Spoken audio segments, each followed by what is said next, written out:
नमस्कार, आपण पाहत आहात न्यूज स्टेशन 7 मराठी. रेट्रे बुद्रुक पंचायत समिती गणातून भारतीय जनता पार्टीचे अधिकृत उमेदवार धनाजी पाटील यांनी आपला उमेदवारी अर्ज दाखल केला.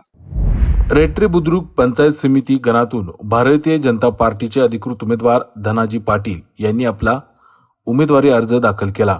भारतीय जनता पक्षाच्या माध्यमातून आमदार डॉक्टर अतुल बाबा भोसले यांच्या नेतृत्वाखाली मतदारसंघात विविध विकास कामे झाली असून या विकास कामांच्या बळावरती जनता निश्चितच आपल्याला विजयी करेल असा विश्वास धनाजी पाटील यांनी व्यक्त केला.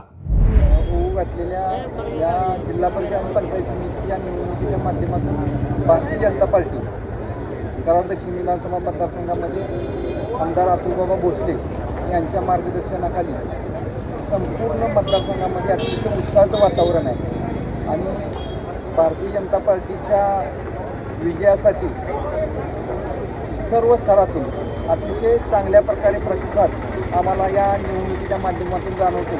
त्यामुळं निवडणुकीतील प्रत्येक टप्प्यावरती कराड दक्षिण विधानसभा मतदारसंघामध्ये भारतीय जनता पार्टी आघाडीवर राहण्याचं चिन्ह दिसत आहे. रेट्रे बुद्रुक पंचायत समिती गणातून उमेदवारी अर्ज दाखल केला.